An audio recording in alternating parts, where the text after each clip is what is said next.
وضو کرتے وقت دل میں یہ نیت کریں کہ اللہ کے حضور نماز میں حاضر ہونے کے لیے وضو کرنے لگا ہوں، اور پھر جب نماز پڑھنے لگیں تو دل میں یہ قصد اور نیت کریں کہ صرف اپنے اللہ ہی کی خوشنودی کے لیے اس کا حکم بجا لاتا ہوں۔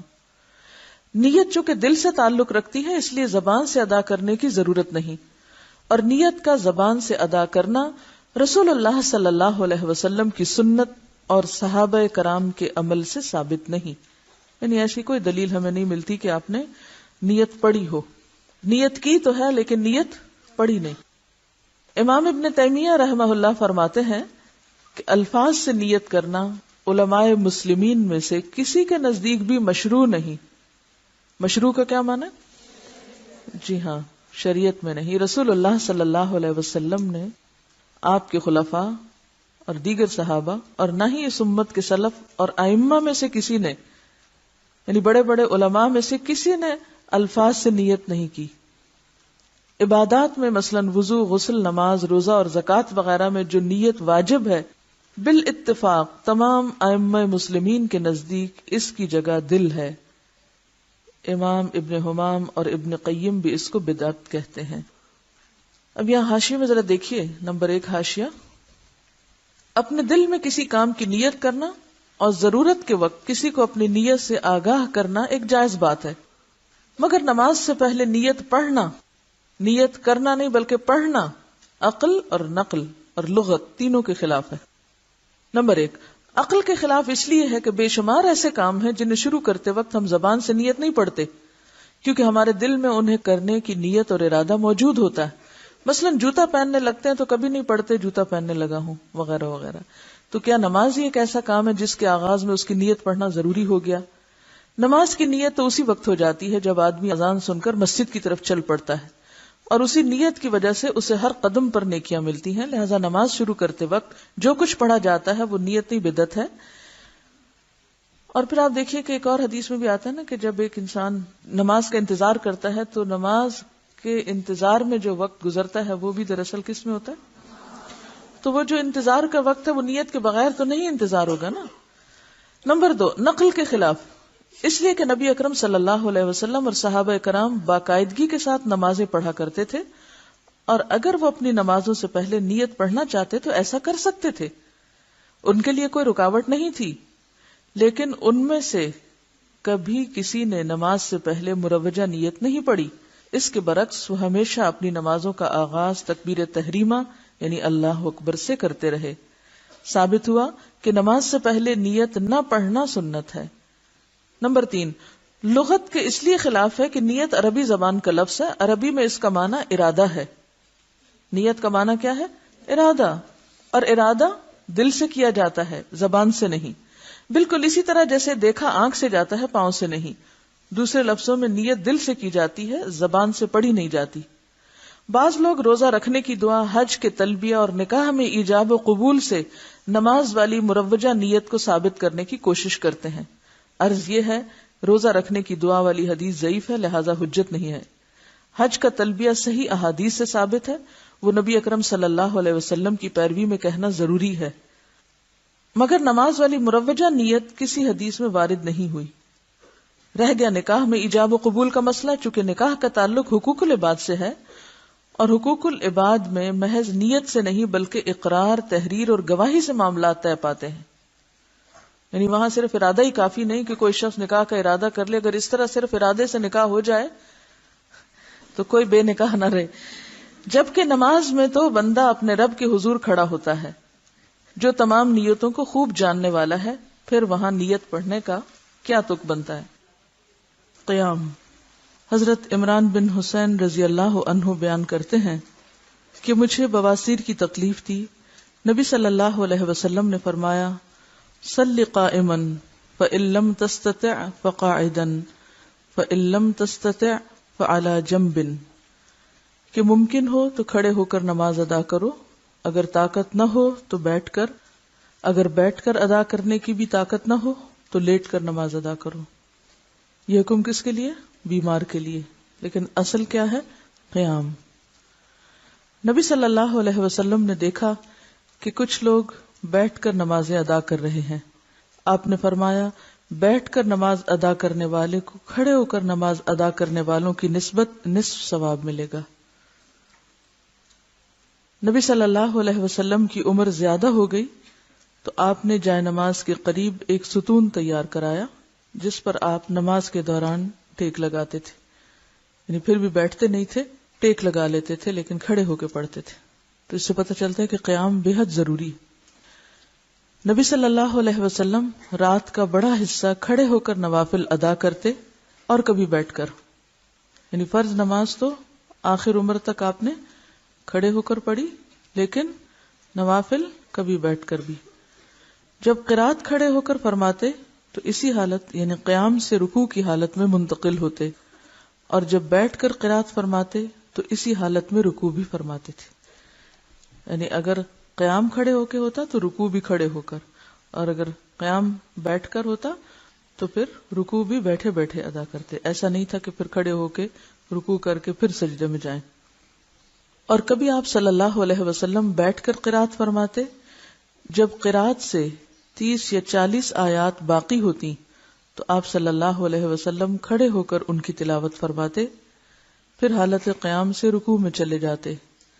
دوسری رکعت میں بھی آپ صلی اللہ علیہ وسلم کا یہی معمول ہوتا، یعنی کبھی آپ بیٹھ کر بھی قرات فرماتے، جب 30-40 آیات باقی ہوتی تو کھڑے بھی ہو جاتے۔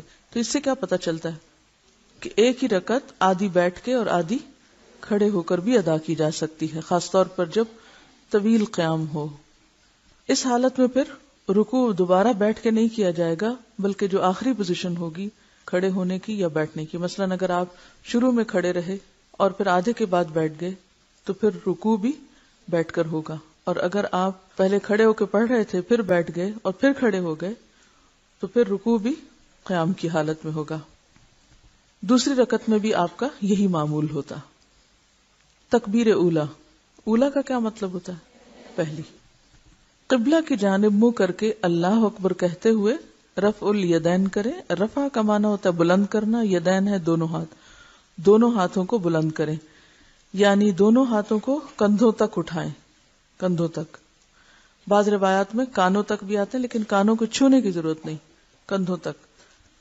حضرت عبداللہ بن عمر فرماتے ہیں، رأیت النبی صلی اللہ علیہ وسلم افتتح التکبیر فی الصلاۃ فرفع یدیہ حین یکبر حتی یجعلہما حذو منکبیہ۔ میں نے نبی صلی اللہ علیہ وسلم کو دیکھا، آپ نے نماز کی پہلی تکبیر کہی اور اپنے دونوں ہاتھ کندھوں تک اٹھائے۔ ہاتھ اٹھاتے وقت انگلیاں نارمل طریقے پر کھلی رہیں، یعنی انگلیوں کو تکلف سے سیدھا اکڑانے کی ضرورت نہیں ہے، بلکہ نارمل طریقے سے جیسے آپ کی عموماً کھلتی ہیں، کسی کا ہاتھ زیادہ کھل جاتا ہے کسی کا تھوڑا کم، لیکن ڈھیلا بھی نہیں چھوڑنا اور اکڑانا بھی نہیں، نارمل رکھنا ہے۔ انگلیوں کے درمیان زیادہ فاصلہ کریں، نہ انگلیاں ملائیں، یعنی نہ تو انگلیاں کھولیں کہ جیسے پورے ہاتھ کھول دیے جاتے ہیں پنجہ، اور نہ ہی آپ ان کو آپس میں جوڑیں، بلکہ بس اٹھاتے وقت جتنا وہ نارملی کھلیں یا ان کے درمیان فاصلہ ہو بس اتنا ہی ٹھیک ہے۔ ایسا کیوں کرنے کو کہا گیا؟ خشوع برقرار رکھنے کے لیے کہا گیا ہے، تاکہ کوئی چیز آرٹیفیشلی تکلفاً یا مصنوعی طریقے سے نہ ہو، یا کوئی ٹینشن اپنے اوپر نہ لی جائے، بلکہ نیچرل طریقے سے، نارمل طریقے سے فرض ادا کیا جائے۔ رسول اللہ صلی اللہ علیہ وسلم دونوں ہاتھ کندھوں تک اٹھاتے۔ نبی اکرم صلی اللہ علیہ وسلم کبھی کبھی ہاتھوں کو کانوں تک بلند فرماتے، یعنی دونوں طریقے ملتے ہیں، کبھی یعنی بالکل برابر ہی اور کبھی ذرا اونچا بھی، یعنی اس میں اتنا کوئی بہت فرق نہیں ہے، سر تک تو نہیں لے جانا، یعنی کانوں اور کندھے میں تھوڑا سا ہی فرق پڑتا ہے۔ شیخ البانی فرماتے ہیں کہ رفع یدین کرتے وقت ہاتھوں سے کانوں کو چھونے کی کوئی دلیل نہیں ہے، ان کا چھونا بدعت ہے یا وسوسہ۔ وسوسہ کیا کہ شیطان کہتا نہیں ابھی تم نے صحیح نہیں اٹھائے، پہلے جب تک وہاں ناپ کے نہ دیکھو یا ٹچ کر کے نہ دیکھو کان کہ صحیح جگہ تک پہنچے ہیں کہ نہیں، تو یہ طریقہ درست نہیں ہے۔ بس اس وقت بہت کانشیس ہونے کی ضرورت نہیں ہے، ہاتھ اٹھانا ہی اصل چیز ہے۔ مسنون طریقہ ہتھیلیاں کندھوں تک یا کانوں تک اٹھانا ہے۔ ہاتھ اٹھانے کے مقام میں مرد اور عورت دونوں برابر ہیں، ایسی کوئی حدیث موجود نہیں جس میں یہ تفریق ہو کہ مرد کانوں تک اور عورتیں کندھوں تک بلند کریں۔ پھر دایاں ہاتھ بائیں ہاتھ پر رکھ کر سینے پر باندھ لیں۔ دایاں ہاتھ بائیں ہاتھ پر رکھ کر سینے پہ باندھ لیں۔ کس طرح؟ سینے پر ہاتھ باندھنا۔ حضرت وائل بن حجر رضی اللہ عنہ کہتے ہیں کہ میں نے رسول اللہ صلی اللہ علیہ وسلم کے ساتھ نماز پڑھی تو آپ نے اپنے ہاتھ یعنی دایاں ہاتھ بائیں ہاتھ پر رکھ کر سینے پہ باندھے۔ حضرت حلف رضی اللہ عنہ فرماتے ہیں کہ میں نے رسول اللہ صلی اللہ علیہ وسلم کو سینے پر ہاتھ رکھے ہوئے دیکھا۔ حضرت وائل بن حجر رضی اللہ عنہ رسول اللہ صلی اللہ علیہ وسلم کی نماز کا طریقہ بیان کرتے ہوئے فرماتے ہیں کہ آپ نے دائیں ہاتھ کو بائیں ہاتھ کی ہتھیلی کی پشت، اس کے جوڑ اور کلائی پر رکھا۔ ہمیں بھی دایاں ہاتھ بائیں ہاتھ پر اس طرح رکھنا چاہیے کہ دایاں ہاتھ بائیں ہاتھ کی ہتھیلی کی پشت، جوڑ اور کلائی پر آ جائے، جوڑ اور کلائی پر آ جائے، اور دونوں ہاتھوں کو سینے پر باندھا جائے تاکہ تمام روایات پر عمل ہو سکے۔ حضرت سہل بن سعد سے روایت ہے کہ لوگوں کو رسول اللہ صلی اللہ علیہ وسلم کی طرف سے یہ حکم دیا جاتا تھا کہ نماز میں دایاں ہاتھ بائیں کلائی پر رکھیں، دایاں ہاتھ بائیں کلائی پر رکھیں۔ رہی حضرت علی رضی اللہ عنہ کی روایت کہ سنت یہ ہے کہ ہتھیلی کو ہتھیلی پر زیر ناف رکھا جائے، تو اسے امام بہقی اور حافظ ابن حجر نے ضعیف قرار دیا ہے، اور امام نووی فرماتے ہیں کہ اس کے ضعف پر سب کا اتفاق ہے۔ تو اب آپ دیکھیے کہ ہاتھ کیسے آپ رکھیں گے، ہتھیلی پر، ٹھیک ہے؟ تو انگوٹھا اور چھوٹی انگلی کہاں آ جائیں گے؟ کلائی پر، اور باقی ہاتھ کا حصہ جوڑ پر، ٹھیک ہے؟ اب کر کے دیکھیے کہ سینہ بھی نہ تو ہاتھوں کو اوپر چڑھانے کی ضرورت ہے، کئی لوگوں کو میں نے دیکھا کہ وہ ہاتھوں کو اوپر رکھے ہوئے ہوتے ہیں، یہ نہیں رکھنے کا طریقہ، ٹھیک ہے؟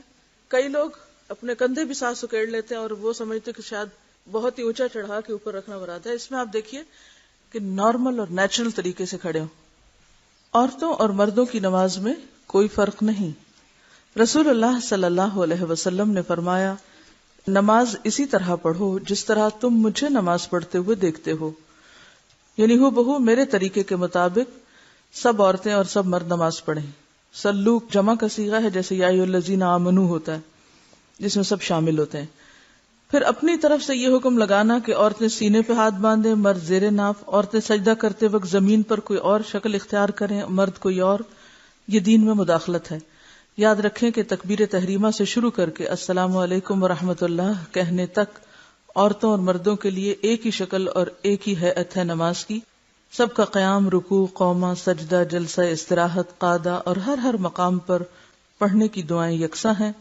رسول اللہ صلی اللہ علیہ وسلم نے مرد اور عورت کی نماز کے طریقے میں کوئی فرق نہیں بتایا۔ اگر کچھ روایات ہیں بھی تو وہ ضعیف ہیں، یا زیادہ تر آپ کو ائمہ کے اقوال ملیں گے۔ سینے پر ہاتھ باندھ کر یہ دعا پڑھیں۔ حضرت ابو ہریرہ رضی اللہ عنہ روایت کرتے ہیں کہ رسول اللہ صلی اللہ علیہ وسلم تکبیر اولیٰ اور قرات کے درمیان کچھ دیر چپ رہتے، اللہ اکبر اور سورۃ فاتحہ کے درمیان کچھ دیر چپ رہتے۔ بس میں نے کہا، میرے ماں باپ آپ پر قربان، اے اللہ کے رسول صلی اللہ علیہ وسلم، آپ تکبیر اور قرات کے درمیان خاموش رہ کر کیا پڑھتے ہیں؟ آپ نے فرمایا، میں یہ پڑھتا ہوں، اللہم باعد بینی و بین خطایای کما بعدت بین المشرق والمغرب، اللہم نقنی من الخطایا کما ینقی الثوب الابیض من الدنس، اللہم اغسل خطایای بالماء والثلج والبرد۔ یا اللہ میرے اور میرے گناہوں کے درمیان دوری ڈال دے جیسے تو نے مشرق اور مغرب کے درمیان دوری رکھی ہے۔ اے اللہ مجھے گناہوں سے اس طرح پاک کر جیسا کہ سفید کپڑا میل سے پاک کیا جاتا ہے۔ اے اللہ میرے گناہ اپنی بخشش کے پانی، برف اور اولوں سے دھو ڈال۔ اصل میں پانی کے بعد برف اور اولوں کا ذکر جو ہے یہ طہارت میں مبالغہ بھی ہے۔ اگر آپ نے کہیں برف گری ہوئی دیکھی ہو تو آپ کو اندازہ ہوگا کہ اس کے بعد فضا جس طرح صاف ہوتی ہے اور پورا ایٹماسفیئر جس طرح کلیئر ہوتا ہے، وہ صرف بارش سے بھی نہیں ہوتا۔ یعنی جتنی پولوشن برف باری کے بعد ختم ہوتی ہے اور جس طرح ہر طرف سفید چادر تن جاتی ہے، اور رات کے وقت بھی ایسی گلیئر اٹھتی ہے اس سفید برف سے کہ یوں لگتا ہے کہ دن چڑھا ہوا ہے یا کہیں نہ کہیں تیز چاند چمک رہا ہے۔ اور یہ اسی پچھلے مجھے رمضان کے بعد جب میں باہر تھی تو اتنی شدید برفباری دیکھنے کا اتفاق ہوا. جب میں آدھی رات کے وقت اٹھی تو واش روم میں گئی تو میں نے دیکھا کہ باہر کچھ جیسے روشنیاں ہیں، اور وہ کیا تھی کہ برف کی گلیئر تھی. یعنی اتنی سفیدی نظر آتی ہے ایون رات کے وقت بھی کہ اس سے زیادہ پاکیزگی اور صفائی کا کوئی کانسیپٹ نہیں ہو سکتا. تو اس وقت مجھے یہ دعا سمجھ میں آئی کہ یہ کیوں کہا گیا کہ اللہ میرے گناہ پانی، برف اور اولوں سے دھو ڈال. تو یہ انتہا درجے کی صفائی کی طرف اشارہ ہے کہ جس میں ہوا بھی صاف ہو، جس میں فضا بھی، اور جس میں زمین بھی، اور ہر چیز ایک طرح سے سفید چادر سے ڈھک جائے. مثلا آپ دیکھتے ہیں آپ کارپیٹ پہ بیٹھتے ہیں تو اس پہ چادریں ڈالتے ہیں سفید. تو سفید چادر کس لیے ڈالتے ہیں؟ کیونکہ وہ صفائی میں ایک مزید صفائی کا اضافہ ہے. اور کلر سفید ہی کیوں؟ حالانکہ کوئی اور رنگ ہوتا تاکہ میل نظر نہ آتی، کیونکہ عام طور پہ لوگ کہتے ہیں نا میل خورا ہو، گندگی ہو مگر ہمیں نظر نہ آئے. اسی طرح آپ کو کیوں کہا جاتا ہے کہ سفید کپڑے پہنے؟ تاکہ وہ صفائی کا ایک احساس بھی ہو. بعض اوقات صرف صفائی کا ہونا کافی نہیں بلکہ صفائی کا احساس ہونا جو ہے وہ بھی ضروری ہوتا ہے. تو جب آپ اس طرح کی دعائیں مانگتے ہیں نماز میں تو اس سے نماز جو ہے ہی گناہوں کو دھونے کا ذریعہ، تو اس احساس میں مزید اضافے کا سبب ہوتی. اور یہ دعا صحیح بخاری میں آئی ہے. یا یہ دعا پڑھیں، رسول اللہ صلی اللہ علیہ وسلم کے پیچھے ایک شخص نے کہا اللہ اکبر کبیرہ والحمد للہ کثیرہ وسبحان اللہ بکرۃ واصیلا. اللہ سب سے بڑا ہے، بہت بڑا، ساری تعریف اسی کی ہے، وہ ہر عیب سے پاک ہے، صبح اور شام ہم اسی کی پاکی بیان کرتے ہیں. یہ سن کر رسول اللہ صلی اللہ علیہ وسلم نے فرمایا کہ اس شخص کے لیے آسمان کے دروازے کھول دیے گئے ہیں. یعنی ایک شخص نے یہ دعا پڑھی تو آپ نے کیا فرمایا کہ اس کے لیے آسمان کے دروازے کھول دیے گئے ہیں. حضرت ابن عمر نے فرمایا جب سے میں نے رسول اللہ صلی اللہ علیہ وسلم سے یہ بات سنی ہے میں نے ان کلمات کو کبھی چھوڑا نہیں. اور ہم میں سے کسی نے کبھی یہ کلمات کیوں؟ پتہ ہی نہیں. جہالت نعمت ہے، نعمت ہے نا. کتنی بڑی خیر سے ہم بعض اوقات محروم رہتے ہیں لا علمی کی وجہ سے. یہ صحیح مسلم کی روایت ہے. ہم سمجھتے ہیں ہم بہت کچھ پڑھ چکے ہیں، بہت کچھ جان چکے ہیں. اس کلمے کو ادا کرنے میں کتنی دیر لگتی؟ کچھ بھی ٹائم نہیں لگتا. بعض اوقات آپ جلدی میں بھی ہوتے ہیں اور پہلی دعا یا جو آگے آ رہی وہ نہیں بھی پڑھیں تو یہ آپ دیکھیں مختصر ترین بھی ہے اور فائدے میں مؤثر ترین ہے. یا یہ دعا پڑھیں سبحانک اللہم و بحمدک و تبارک اسمک و تعالی جدک ولا الہ غیرک. اے اللہ تو پاک ہے، ہم تیری تعریف کے ساتھ تیری پاکی بیان کرتے ہیں. تیرا نام بڑا ہی بابرکت ہے، تیری بزرگی بلند ہے، تیرے سوا کوئی معبود نہیں. یہ ترمذی کی روایت ہے. پھر یہ پڑھیں اعوذ باللہ السمیع العلیم من الشیطان الرجیم من ہمزہ ونفخہ ونفثہ. اللہ کی پناہ مانگتا ہوں جو ہر آواز کو سننے والا اور ہر چیز کو جاننے والا ہے، مردود شیطان کے شر سے، اس کے خطرے سے، اس کی پھونکوں سے اور اس کے وسوسے سے. کتنی خوبصورت دعا ہے، کتنی خوبصورت طریقے کی پناہ مانگی گئی ہے. اعوذ باللہ السمیع العلیم من الشیطان الرجیم من ہمزہ ونفخہ ونفثہ. بسم اللہ الرحمن الرحیم. الحمد للہ رب العالمین الرحمن الرحیم مالک یوم الدین ایاک نعبد و ایاک نستعین اہدنا الصراط المستقیم صراط الذین انعمت علیہم غیر المغضوب علیہم ولا الضالین آمین. اللہ کے نام سے شروع کرتا ہوں جو نہایت رحم فرمانے والا بے حد مہربان ہے. ساری تعریف اللہ کے لیے ہے جو تمام مخلوقات کا رب ہے، بے حد رحم کرنے والا، بے حد مہربان ہے، بدلے کے دن کا مالک ہے. اے اللہ ہم تیری ہی عبادت کرتے ہیں اور تجھی سے مدد مانگتے ہیں. ہمیں سیدھے راستے پر چلا، ان لوگوں کے راستے پر جن پر تو نے انعام کیا، جن پر غضب نہیں کیا گیا، جو گمراہ نہیں ہوئے. حضرت انس رضی اللہ عنہ فرماتے ہیں کہ رسول اللہ صلی اللہ علیہ وسلم حضرت ابو بکر اور عمر رضی اللہ عنہ قرات الحمد للہ رب العالمین سے شروع کرتے. یعنی اعوذ باللہ اور بسم اللہ نہیں پڑھتے تھے بلکہ ڈائریکٹ سورۃ الفاتحہ سے شروع کرتے. حضرت انس کہتے ہیں کہ میں نے رسول اللہ صلی اللہ علیہ وسلم، ابو بکر، عمر اور عثمان کے پیچھے نماز پڑھی، وہ بلند آواز سے بسم اللہ نہیں پڑھا کرتے تھے. ٹھیک ہے، یعنی دل میں پڑھتے تھے. آپ بسم اللہ الرحمن الرحیم سرن یعنی آہستہ پڑھتے تھے. امام ابن تیمیہ فرماتے ہیں کہ حدیث کی معرفت رکھنے والے اس امر پر متفق ہیں کہ امام کے لیے بسم اللہ زور سے پڑھنے کی کوئی صریح روایت نہیں ہے، لیکن اگر ہم اپنے دل میں نماز پڑھ رہے ہیں تو اعوذ باللہ بسم اللہ سب پڑھیں گے. اگر نماز میں جمائی آ جائے تو اسے حد الوسع روکیں، نہ رکے تو منہ پر ہاتھ رکھیں اور آواز بلند نہ کریں، کیونکہ جمائی لیتے وقت بلند آواز کرنا جو ہے وہ نماز میں خلل کا ذریعہ ہے. یہ جو دعائیں آپ نے پڑھی ہیں ان کو ذرا ایک دفعہ دوہرا لیتے ہیں.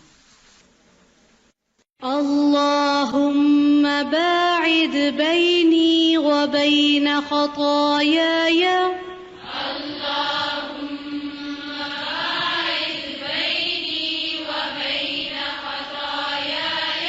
كما باعدت بين المشرق والمغرب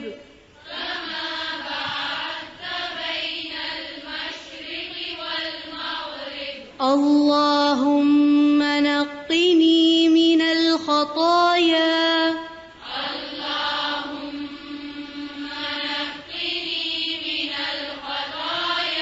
كما ينقى الثوب الأبيض من الدنس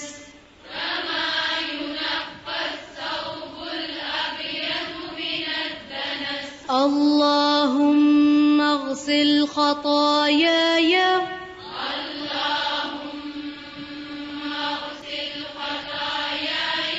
بالماء والثلج والبرد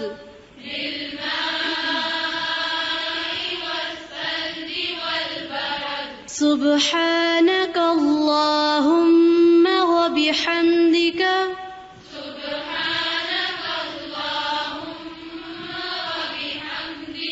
وتبارك اسمك وتعالى جدك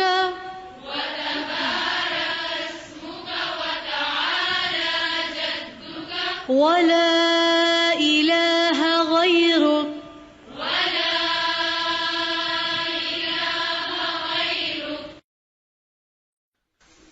کچھ سوالوں کے جواب ہیں. پہلا سوال ہے، آپ نے جس طرح محسن کی نماز بتائی اس طرح دل چاہتا ہے پڑھنے کا، مگر اگر بچے چھوٹے ہوں تو رونے لگتے ہیں، پھر نہ چاہتے ہوئے بھی دھیان اسی طرف لگ جاتا ہے، ایسی صورت میں کیا کریں؟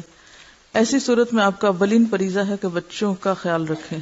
آپ دیکھیں کہ ایک ہوتی ہے کون سی سچویشن، وہ کن کے لیے ہے؟ جن کے بچے چھوٹے نہیں. تو یہاں میرا خیال اکثریت انہیں کی بیٹھی ہوئی ہے جن کے پاس چھوٹے بچے نہیں.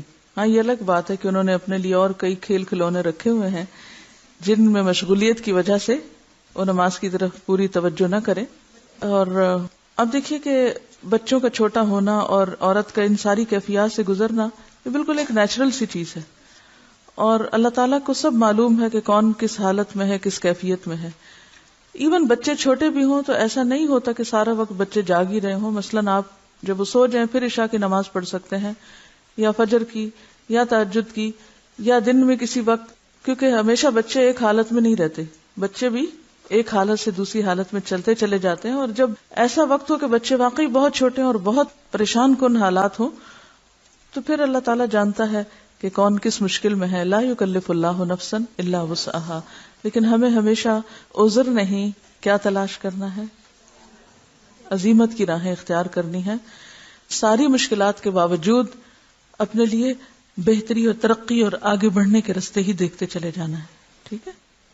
اگلا سوال ہے، میں گورنمنٹ اسکول میں جاب کرتی ہوں، چھٹی 1:30 بجے ہوتی ہے جبکہ قریبی مسجد میں اذان 1:45 بجے ہو جاتی ہے. کیا میں اسکول میں اذان کے فوراً بعد نماز پڑھ سکتی ہوں؟ اس سے اسکول کے وقت میں امانت میں خیانت تو نہ ہوگی؟ کیا جواب دیں گے؟ اگر تو آپ کلاس نہیں لے رہے اور کوئی ایسا کام بھی نہیں ہے اس وقت، بعض اوقات اسٹاف محض گپ شپ کر رہا ہوتا ہے اسٹاف روم میں، اور چونکہ چھٹی کے وقت قریب ہے تو اس وقت بیٹھ کے کوئی آفس کا ورک بھی نہیں، کوئی ہوم ورک کی کاپیاں وہ آپ گھر لے جا رہے ہیں، تو گویا وہ کام جو آپ اسکول میں کر سکتے تھے وہ آپ گھر پہ لے جا رہے ہیں، اور گھر کا وقت جو ہے وہ اسکول کے وقت کو دے رہے ہیں، تو اس صورت میں آپ ادلا بدلا تھوڑا سا اگر کر لیں تو کوئی حرج نہیں، کیونکہ بہرحال اول وقت میں نماز جو ہے وہ افضل ہے. یعنی یہ صرف اس صورت میں ہے کہ جب آپ سمجھتے ہیں کہ اس وقت کا جو کام ہے وہ میں چھٹی کے بعد بھی کر سکتی. لیکن اگر آپ اس وقت کلاس لے رہے ہیں تو آپ یہ نہیں کر سکتے کہ آپ کلاس چھوڑ کے پہلے اول وقت میں نماز پڑھنا شروع کر دیں اور پھر بعد میں آ کے کلاس لیں، کیونکہ اس سے بچوں کا نقصان ہوگا. یا کوئی میٹنگ چھوڑ دیں یا کہیں ڈیوٹی چھوڑ دیں، مثلا آپ ریسپشن پہ کھڑے ہیں یا کہیں بھی، تو یہ طریقہ درست نہیں ہوگا. سمجھ گئے؟ اگر آپ سمجھتے ہیں کہ چھٹی کے بعد جب آپ کا گھر بہت دور ہے اور آپ کی قضا ہو جائے گی نماز، تو آپ فرض پڑھ کے نکلیں. فرض پڑھنے میں کتنی دیر لگے گی؟ another 10 minutes. میرا نہیں خیال کہ ہم 10 منٹ سے زیادہ 4 رکعت میں لگاتے ہوں. اور یہ تو ہر شخص کا انڈیویجول فریضہ ہے نا، اس کو حفاظت کرنی ہے نا اپنی نماز کی، اس کو بھاگ دوڑ کرنی ہے کہ میں زیادہ سے زیادہ بہتر طور پہ پڑھ لوں. اب اگر ایک شخص صرف یہ بہانہ کرے وہ بہت واش روم کی لمبی لائن ہے لہٰذا میں تو اب اس وقت یہ کر رہا ہوں، نہیں، آپ کو پتا ہونا چاہیے کہ آپ نے اس کا بندوبست کیسے کرنا ہے.